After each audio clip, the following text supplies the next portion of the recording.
ñu ngi jël sunu nuyoo muy nuyoo monsieur le maire honorable Demba Diop Sy teg ko ci loxo monsieur le préfet moom mi nga xam ne ni ko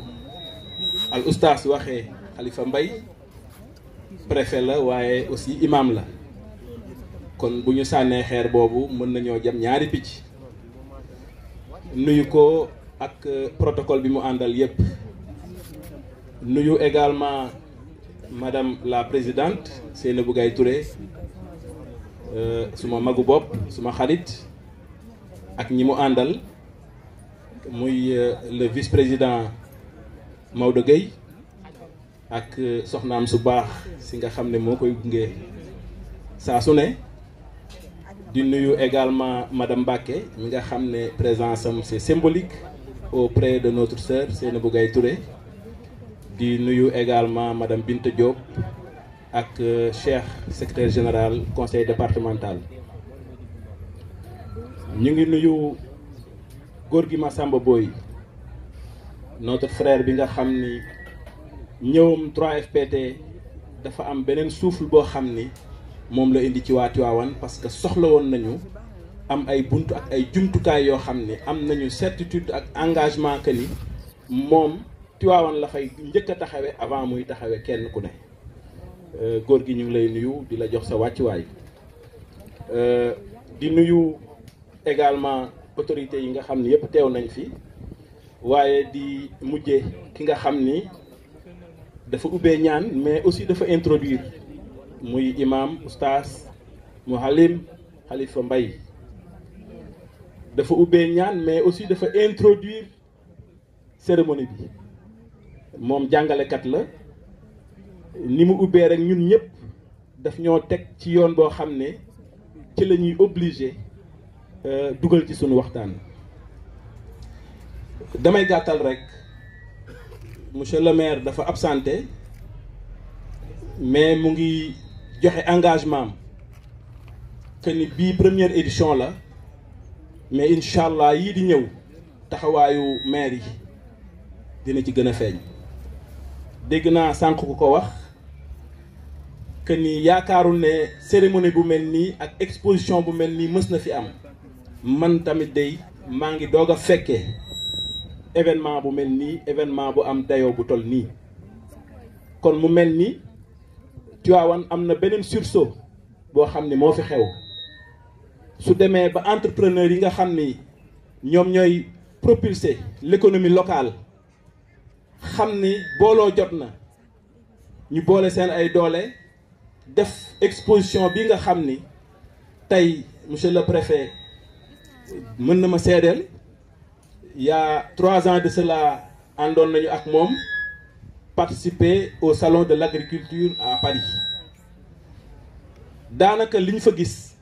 mën naa nekk ne mën naa wax ne lii miniature am la ci xeetu exposition yi nga xam ne am na fi te sunu ustaas léegi tudd ko d'une manière très éloquente kon mu mel ni suñu góorgóorloo tuuti ñi ci war a jàpp ñëpp jàpp ci fii ak ay at tuuti exposition bi mën na nekk un événement international. En tout cas au nom du maire ñu ngi jël engagement dinañ def plaidoyer gis naa fi ay conseillers municipaux yoo xam ni yàgg nañoo xeex pour artisanat ku mel ni sunu mag Abdou Aziz Lo bu ñu àndee def plaidoyer bi nga xam ne moom la ñu war a def yàlla mën nañoo dimbali ba édition yi di ñëw nekk loo xam ne dafay marquer l'histoire de Tivaouane à jamais.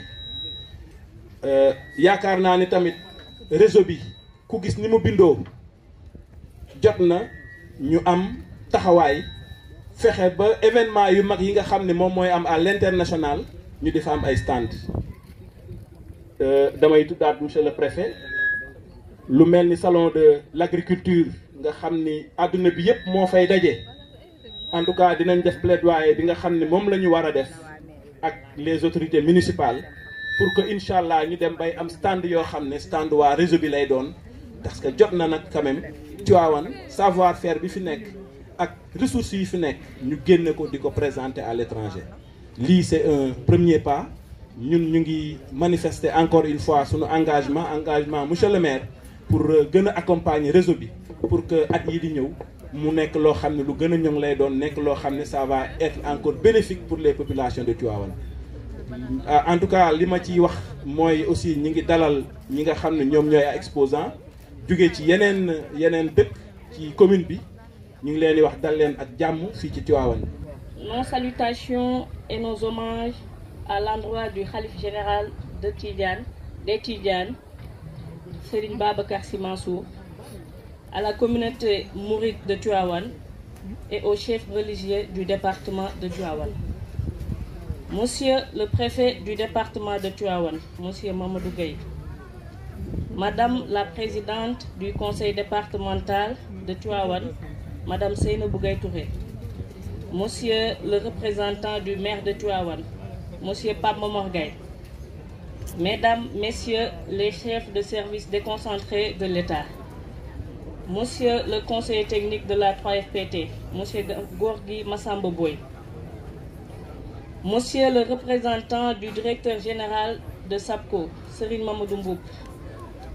Monsieur le représentant du parrain, Monsieur Abdoulaye Ndiaye Ngalgou, Monsieur le président de l'association des artisans, Monsieur Abdoulo, Monsieur le président de l'association des éleveurs, Monsieur Khadim Fall, chères autorités administratives, Monsieur le représentant de l'association des artistes de Tivaouane, Azar, chères autorités coutumières et religieuses à travers Imam Khalifa Mbaye, Monsieur le représentant de la Croix-Rouge, Monsieur le président du comité de pilotage, Monsieur Sambay Cissé, chers membres vaillants et travailleurs du réseau des entrepreneurs de Tivaouane, chers partenaires, chers exposants, chers visiteurs, chers invités, bonsoir. Nous rendons grâce à Allah,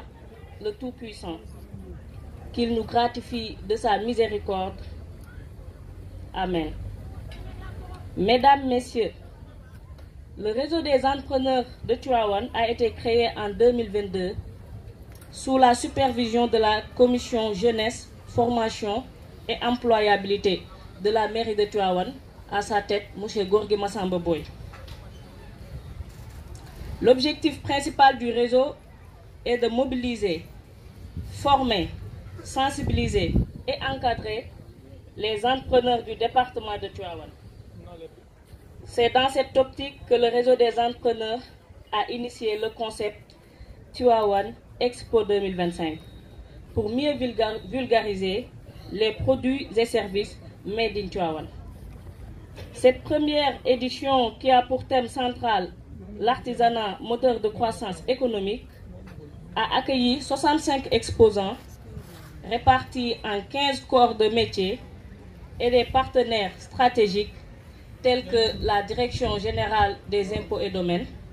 la Banque islamique, la Banque microfinance ACEP, le cabinet NCB Consulting,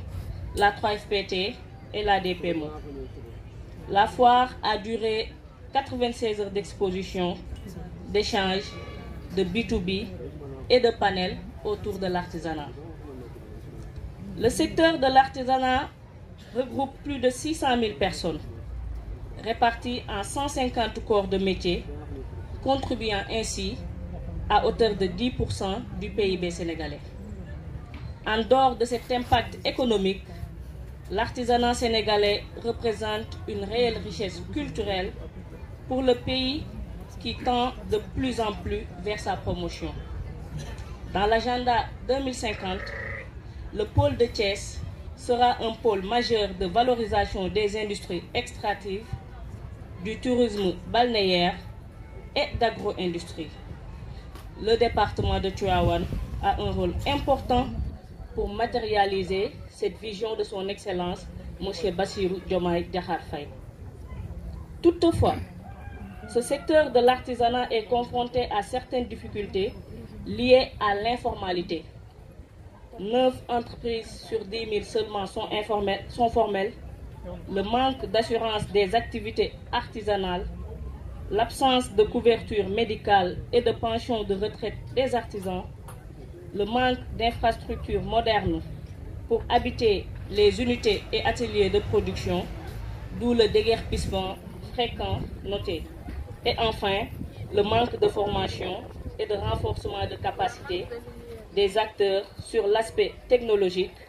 voire l'intégration de l'intelligence artificielle dans les unités de production. Ainsi, le plaidoyer du réseau des entrepreneurs de Tivaouane s'articule autour de 5 piliers.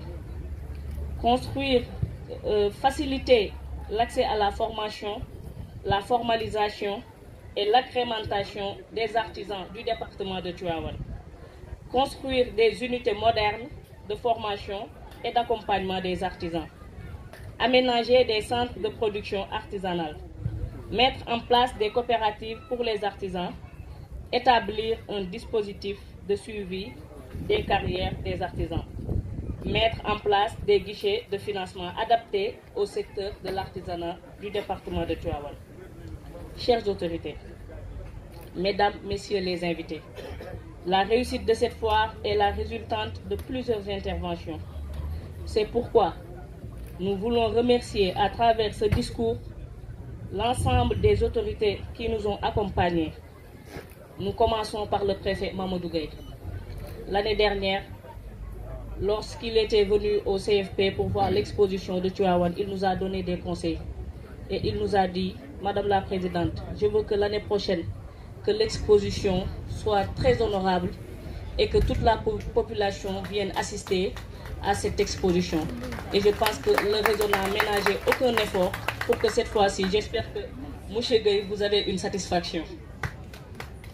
Le parrain officiel de cette foire, M. Abdoulaye Ndiaye Ngalgou, je vois même sa délégation venir. Lui aussi a beaucoup aidé le réseau sur l'aspect financier et beaucoup de conseils aussi pour réussir cette foire. Monsieur le parrain d'honneur, M. Modou Fall, lui c'est un modèle entrepreneur. Nous l'avons choisi parce que nous avons vu son succès dans l'entrepreneuriat, mais aussi son comportement au niveau du département de Tivaouane. Monsieur Gorgui Massamba Boy, j'ai dit tantôt que le réseau a été créé sous la coupole de la commission jeunesse, formation et employabilité de la mairie de Tivaouane. Je pense qu'il a révolutionné cette commission et que les jeunes ont senti que la mairie de Tivaouane a une commission jeunesse et employabilité. Donc nos remerciements à l'endroit de M. Gorgui Massamba Boy. Les associations sectorielles. Nous commençons par le Reptel, à travers M. Khadim Fall. C'est un président, mais quand nous le voyons dans l'organisation de la foire, c'est comme si, avec son humilité, on ne le regarde même pas d'un œil de président. Il est là du début à la fin. Parce que quand on a eu l'initiative, nous sommes allés vers le Reptel, parce qu'ils ont eu l'expérience d'organiser des foires. Et depuis lors, ils assistent à nos réunions, ils nous donnent des conseils. Et même pour l'installation, il était là à soulever des tubes, des bâches, rien que pour la réussite de cette foire. Donc nos remerciements à l'endroit de M. Khadim Fall, président du Reptel. M. Abdoulo, président de l'association des artisans, lui aussi a fait une réunion technique avec le réseau en nous mettant en connexion avec les autres associations sectorielles. C'est ce qui nous a permis d'avoir les menuisiers, les maçons, les soudeurs au niveau de la foire. Nos remerciements à M. Abdoulo. Monsieur le président de Hazard, j'espère qu'après, avec les visites, vous allez voir le stand lumineux qui est rempli de tableaux dont nous disons que nous sommes au musée d'art de Dakar. Donc, ils nous ont beaucoup aidés dans l'organisation de la foire et ont embelli les chapiteaux. Monsieur le président de l'association des tailleurs, Monsieur Mandiaye Samb, lui aussi a été présent au niveau de nos réunions, les démarches et toutes les autres démarches pour réussir cette foire. Nos remerciements à Monsieur Mandiaye Samb. Mesdames, Messieurs, j'aimerais remercier les vaillants membres du réseau des entrepreneurs de Tivaouane. Ils se sont sacrifiés jour et nuit, financièrement, techniquement, moralement, pour réussir cette foire. Nous saluons l'honorable député Krassé Faye.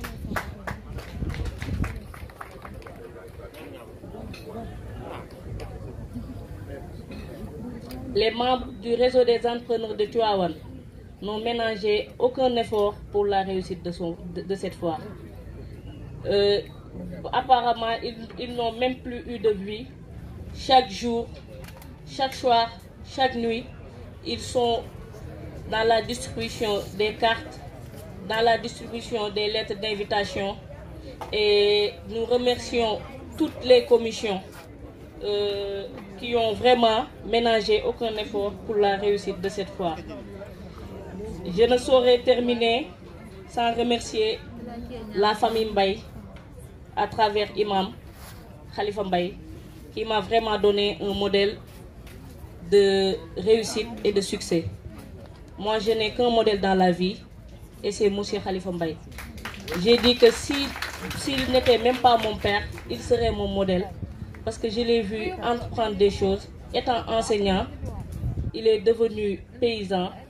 Il n'a jamais cessé de travailler, mais aussi ça ne l'a pas empêché de suivre la Sirat al-Mustaqim, qui est vraiment le chemin des musulmans. Mes remerciements à Imam. Ainsi qu'à ma belle famille, la famille Nia, à travers ma belle-mère, Mère Antoma. Zel soo ko defee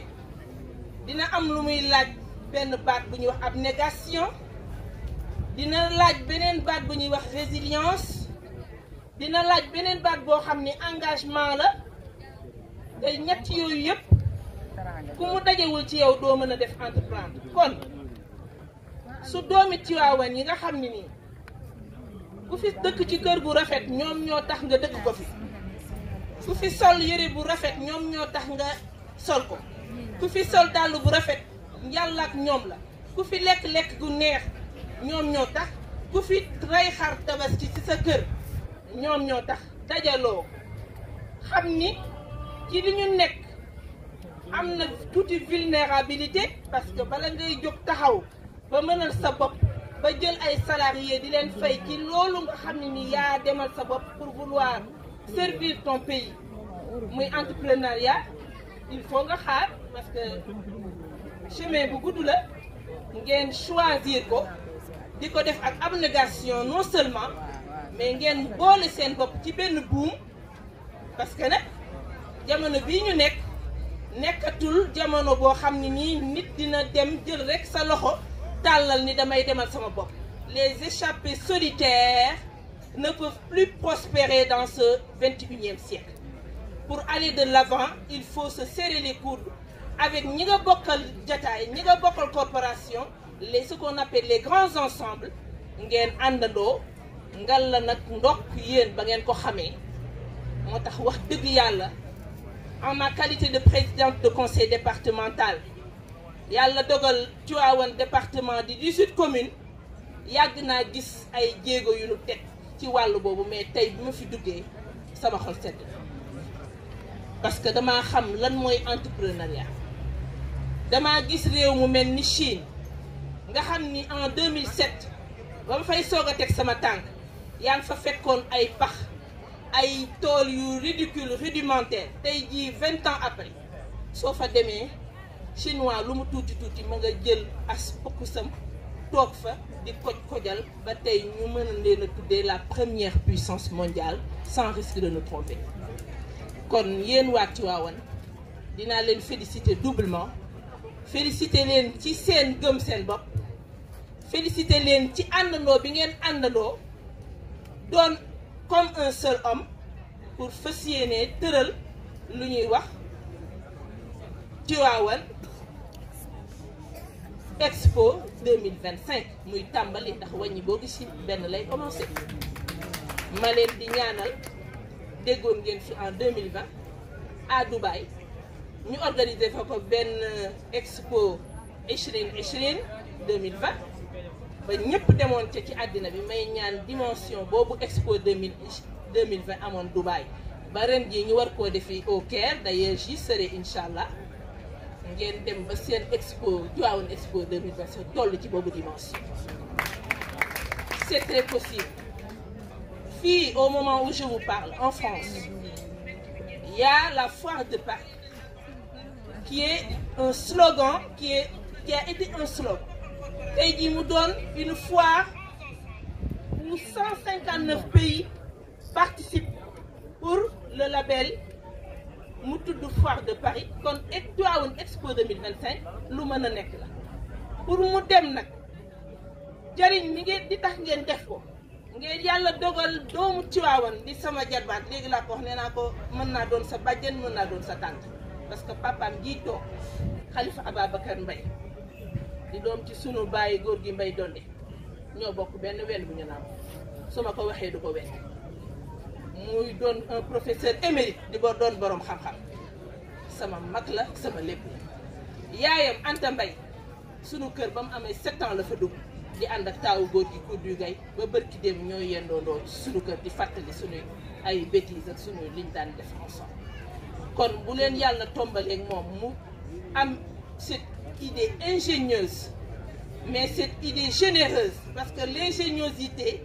ne peut pas prospérer s'il n'y a pas la générosité et ci suba bi ma xëyee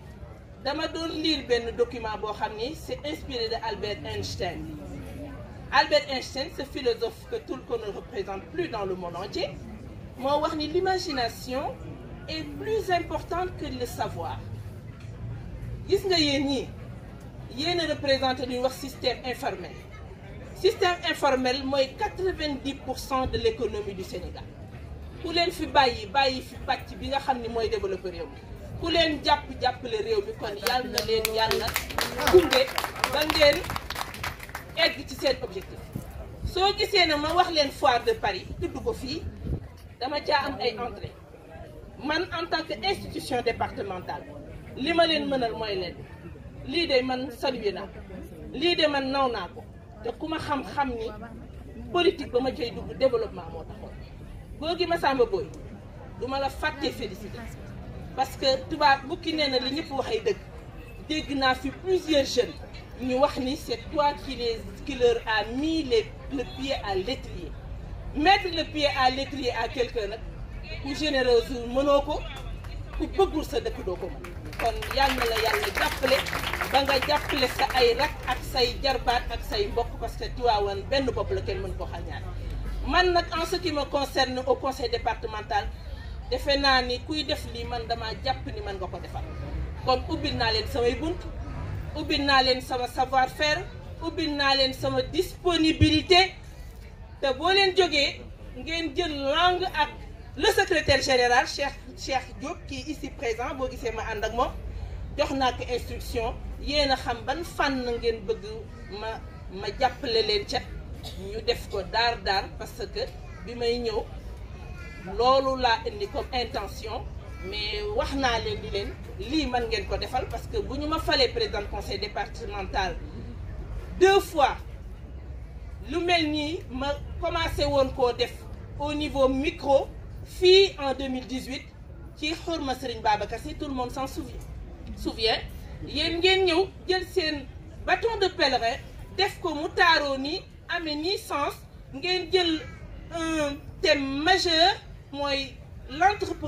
l'artisanat pilier majeur du développement de Tivaouane ñuy fàttaliku Dàllu Ngaay ñu am label boo xam ne nii ñu ngi koy bàkk fépp ci ci réew mi barki démb ñu tabaxal leen fii benn kër bu ñuy wax la maison de l'entrepreneuriat def benn centre de formation au métier à Niakhène def beneen centre de transformation fruits légumes céréales à Darou Khoudoss kon yaakaar naa ni ku wut koy fanaan ak kuy wut ku lay wëttali kaay tëj bunt bi du leen jëm man daal je vous mets à disposition mon savoir-faire, mon savoir et ma disponibilité en tant que collectivité territoriale dans les droits de quelqu'un qui est apte à vous accompagner pour que vous alliez de l'avant. De féliciter toute l'équipe donc organisationnelle, de féliciter tous les acteurs, de féliciter tous les partenaires techniques et financiers ici présents, de féliciter tous ceux qui ont pris part à cette belle et importante manifestation qui, je pense, Tivaouane n'oubliera jamais, de souhaiter longue vie à Tivaouane Expo 2025. Yàlla nañu egg ni yoon kenn bañu doon wa ma dalika ala llahi bi aziz wa salaamu aleykum wa rahmatullahi wa barakatuh. Merci beaucoup Madame la Présidente. ñi ñu njëkk a ràññee fii ci Tivaouane bu njëkk sax boo daan taxawal fii dara dañ naan la da ngay sonn rek Tivaouane dara dox fi bari nañu fi initié ay mbir taxawaloon fi seen yëfi bopp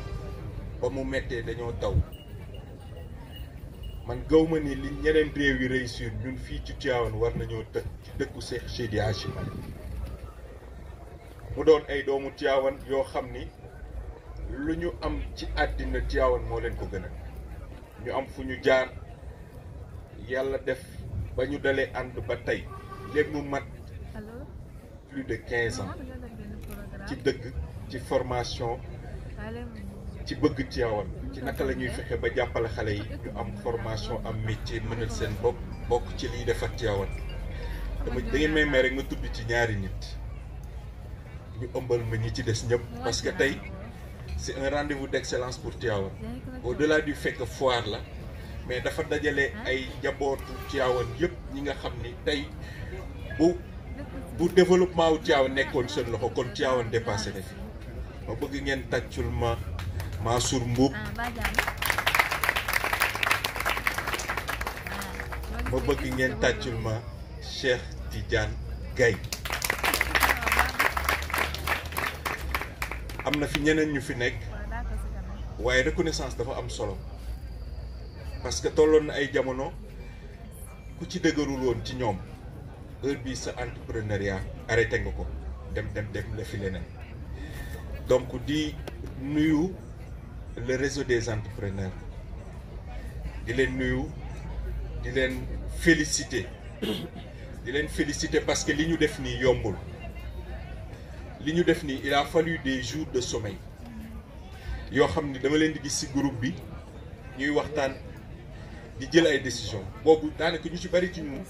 tëdd nañu ñu jël seen ay yitte ak seeni pas-pas jël seeni moyens bopp paas ñëw Ndakaaru bureau bu ne dugg nañ fa te lii amaana buñ koy def defaluñ ko seen bopp Tivaouane moo tax kon ñooñu dañu leen war a delloo njukkal suñu ay njaboot lañu suñu ay frère lañu suñu ay sœur lañu tey ñoom ñoo am initiative bu taxawal lu mel nii boo demee Maroc da nga fay gis JITEX day dajale ñi gën a xarañ ñëpp ci àddina ay Microsoft ay doomu réew yoo xam ni ñu am xalaatu defar ay oto yooyu lañ ñuy yónnee fii ñun ñu di ko dawal ñun dañoo bëgg fii ak 10 ans ay doomu Tivaouane ñuy defari oto di defari téléphone di defar lépp loo xam ni fii ci dëkk bi lañ koy soxla amaana dootul soxla ñuy génn di dem dëkku jàmbur di fa uti loo xam ni mën nañ koo defar suñu bopp. initiative réseau bi dañ ne woon dañoo bëgg doomu Tivaouane yi nga xam ni yëpp dañoo am xalaatu ber seen yëfi bopp liggéey ngir seen bopp liggéey ñàkk jariñu liggéey pour Tivaouane ñu booloo doon benn di weccoo xalaat booloo doon benn di weccoo les bonnes pratiques booloo doon benn ku ne teg sa morom loxo ba amaana li doon diis ci kii du keneen ki mën naa tax ba mu oyof dafa am réseau bu yàlla def ma jiite ko ñi ngi toll ci 30 000 membres ay doomu sénégalais lañ ñi ngi fii ci Sénégal ak ci bitim réew gis nga bu fa kenn feebaree kenn ci ñetti waxtu mën nañoo dajale koppar ba mu soxla bu dee day tukki bu dee moo xam day toog fii ci Sénégal pour faju amaana réseau boobu ñoom ñoo koy faj maanaam bu kenn ci yéen ci réseau bi feebare réseau bi mën na ko faj fii ak juróomi at dañoo bëgg fii Tivaouane ñu gis fii ay société yu mag yoo xam ne ay doomu Tivaouane ñoo ko fi sanc ñi koy def gënuñu ñu ay sénégalais comme ñun ay doomu aadama la li ñu soxla ci njaboot yi nga xam ne tey ñoom la ñu yàlla nattoo te ñu am responsabilité jàppale leen mooy ñu ngeen lool li gëm seen bopp. Tivaouane dara jomm ko bis bu ne ma ne doomu Tivaouane dara jomm réseau bi biñ koy taxawal dañ ne dafa war a nekk un levier de développement pour Tivaouane. dafa am benn anecdote lu am solo la bi ñuy taxaw réseau bi monsieur le maire Demba Diop Sy moo ko waroon a présider maire bi mu xawee tardé parce que da doon taw daa ñëw fekk ñu commencé parce que réseau bi ñu koy taxawal ci mairie bi donte mairie bee ko taxawal dañ ni réseau bi dañoo bëgg mu autonome maanaam demal boppam mu doon structure boo xam ni amul benn influence buy jóge ci biti wala ci autorité wala ci ku mënti doon buy leen tax ñuy wàcc yoon bi ñu nekk biñ koy taxawal maa ngi toog ba tey musuma cee jël poste réseau bi ba muy juddu ba fi mu toll nii mujjuma cee occupé poste terewul entrepreneur la mais dañ doon bañ suñu casquette politique tax ñenn ñi du ñu mën a ñëw bokk ci réseau bi moo tax ñu bàyyi xale yeeg lépp te ñu jar a remercier lañ parce que téye nañu ko sàmm nañu ko xale la woon mais tey màgg na réseau bi ak ñii di ñëw dañoo bëgg le président de la République du Sénégal mu ñëw présider li nga xamante ni mooy doon Expo 2026. dama fi teewal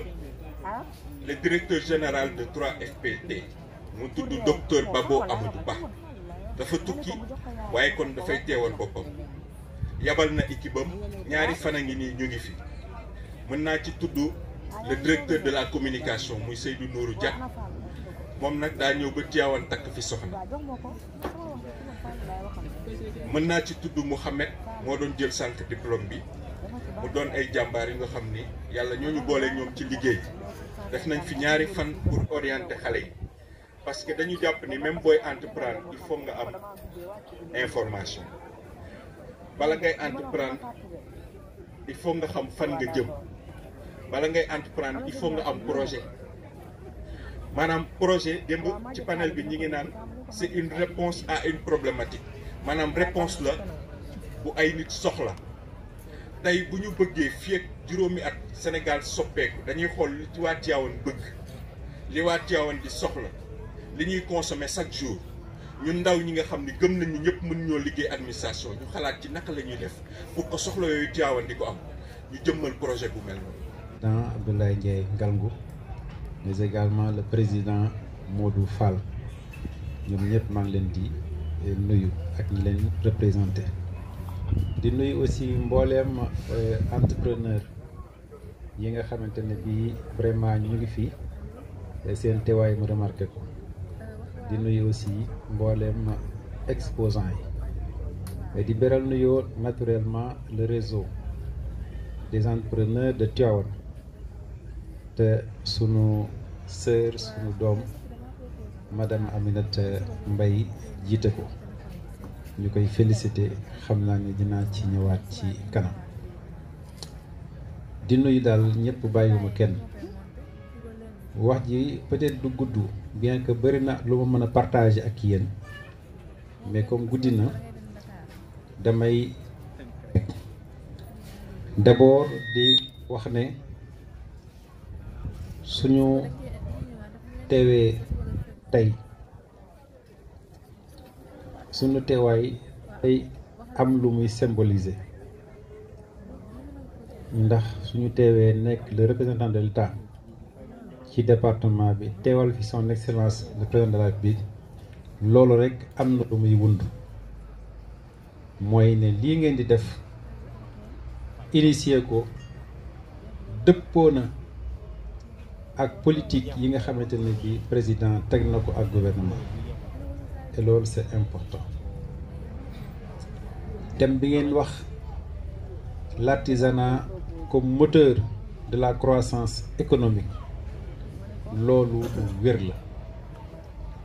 waaye ma leen ci dooleel ne l'artisanat également est au cœur de l'agenda 2050 loolu tamit c'est indéniable lu am solo la kon sama teewaay fii loolu lay njëkk a wane te su wanee loolu mooy ne tamit état jekk na aussi pour accompagner leen ci li nga xamante ni bii yéen a ngi koy def ci ay politique yi mu teg te yaakaar naa déjà ku wax entrepreneuriat wax formation te dégg ngeen sànq li sama frère Gorgui Massamba buy wax ci 3FP te ak yeneen waaye fekk ngeen ci département bi aussi des centres de formation professionnelle yoo xam ne aussi ubbi nañ leen seen ay bunt moo xam bii nekk Tivaouane la moo xam bii nekk Taïba Ndiaye la moo xam bële nekk Morola la foofu yëpp bu fi jeunes yi demee mën nañu formé wu ba ci SEDAF bi nga xamante ne bii moo nekk Mékhé état yemul foofu aussi am na yeneen ambition yu am solo su ngeen demee tey jii Ngaye Mékhé nga xam ne kenn mënul wax artisanat fàtte ko da ngeen fekk ñuy tabax centre bu mag boo xamante ne bii c'est un centre de formation au métier de cuir et des peaux loolu yëpp kon ay initiative la te incha allah lii ñëw moom moo ëpp doole kon nag xam leen ne état seen état mu ngi seen wet pour jàppale leen pour dooleel leen. leneen li tax tamit sama ñëw li ko motiver aussi mooy man ak yéen bu ma nee yéen mooy le réseau des entrepreneurs de Tivaouane dafa mel ne dafa am une convergence de conviction te yaakaar naa ne waxoon naa leen ko daaw ba ngeen organiser seen première rencontre bi ma leen fa fekkee yaakaar naa salle bu ndaw lañ nekkoon mu doon lu tuuti mais man dama teel a gëm réseau bi moo tax ma ne leen woon dama bëgg a mise ci yéen te j'espère que vous serez un cheval gagnant te tey jii madame Aminata vous avez démontré que effectivement li ma yaakaaroon ci yéen def ngeen ko kon conviction boobu tey jii moom la ñu partagé ak yéen moom mooy gëm ne Sénégal ñun ñoo ko war a defal chaque jour dama koy fàttali waaye tamit jeunesse bi ñoo ko mën a tabax waaye tamit artisanat aussi moo ko mën a yóbbu loolu dafa am solo dama mas a participer ci benn séminaire de formation ci leadership et ñu ko tuddee sax management et leadership transformationnel pendant des jours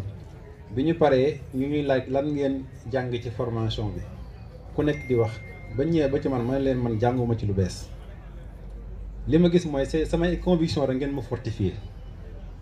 parce que li wax yëpp man jàpp naa ne gëmoon naa ko di ko doxe kon yéen loolu laa gis ci yéen réseau bi d'abord nit dafay gëm boppam il faut nga gëm sa bopp ba pare aussi am ambition loolu lu am solo la te man loolu laa gis ci réseau bi lii ngeen def nii ku gëmul boppam du ko def ku amul fit du ko def ku amul vision du ko def te président foofu la leen woo yéen a ngi wax sànq dëgg la des considérations budgétaires mais loolu bu mu leen jaaxal loolu par force day ñëw parce que man gëwuma moyen conviction laa gëm man gëwuma moyen 4 avril bii passé gi ngeen di mel bi ñu koy commencé dañ ne ndax dina dem may leen dina dem parce que les moyens forcément vont me suivre et puis gëm leen li ma leen wax dox leen rek te nga gëm seen bopp te ba nga yàkkam si dinaa ci ñëwaat tey jii Tivaouane waroon na nekk un département boo xamante ne bii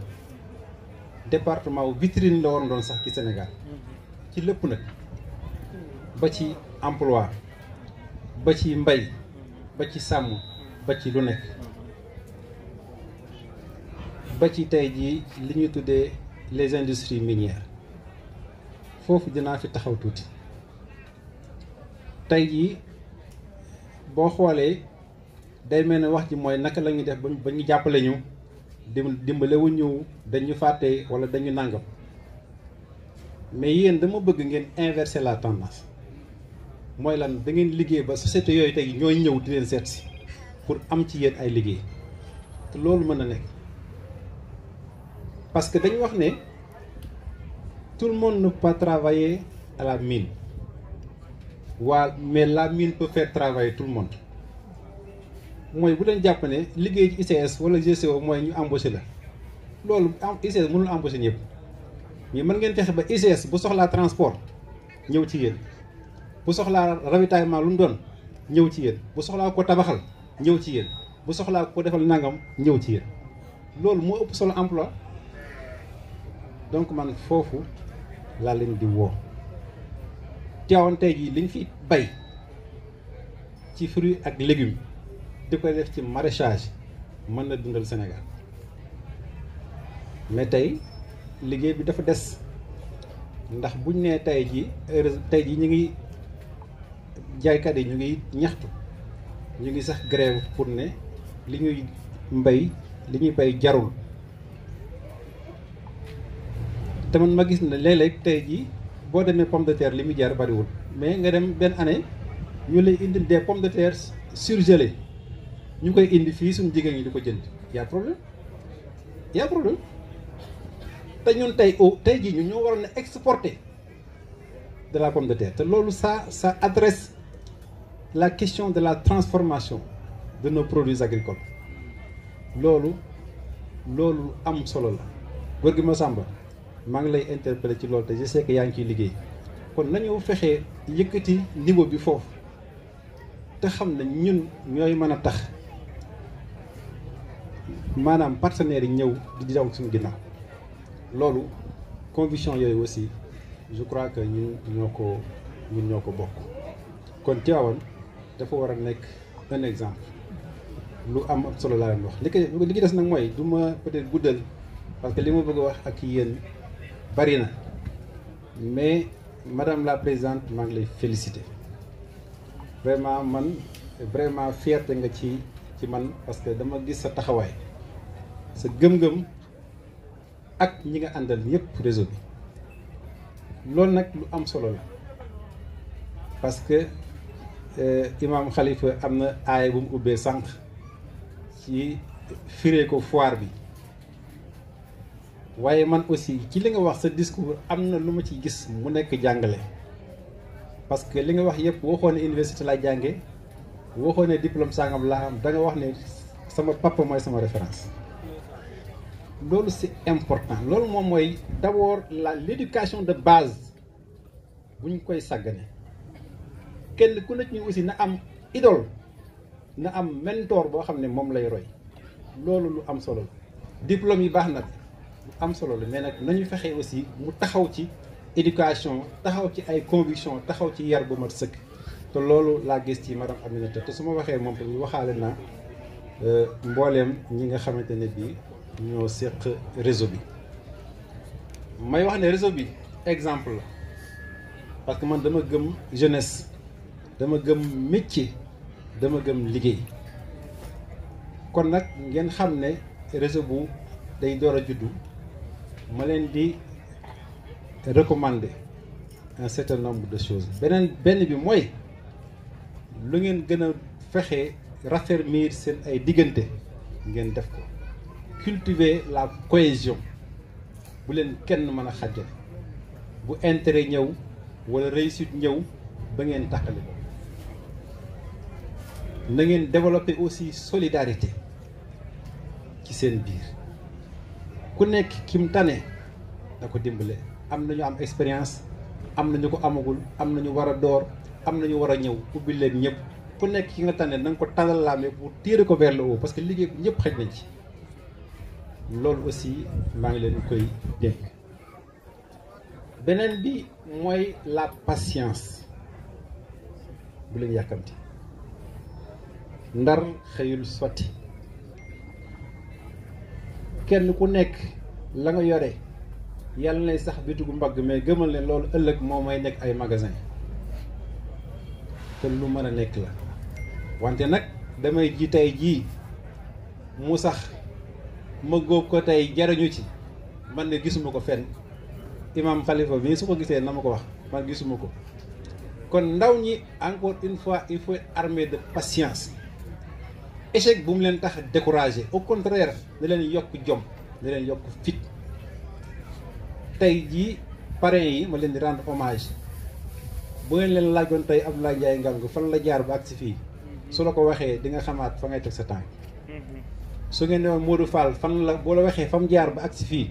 da nga xamante ne bi mbir mi du ci yàggan da ngay xëy rek daal di jéngu ne damay dugg ci gaal dem Espagne réglé wul problème bi.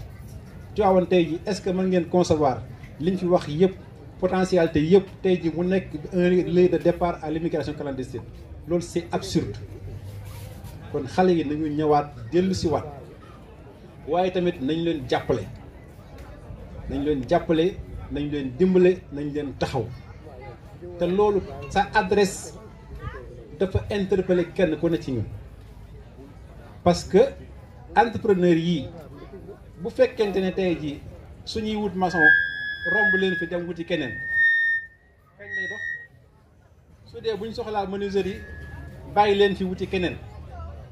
kañ lay dox bu fekkee leneen lu ñu soxla wuti ko feneen wala dàll wi ñu defaree feneen moo ñu gënal dàll wi ñu defaree ngaay kañ la ñuy dem kon nañu am ce patriotisme économique loolu lu am solo loolu mooy dimbale suñu entreprise yi parce que entreprise aussi ay marché moo koy tax muy dem chemise bi ñu ñëwee Tivaouane dañu gënal chemise bi ñu ñëwee feneen te Tivaouane ay tailleur yu am maanaa ñu ngi fi mën a ñaw lu nekk man xam naa ki dara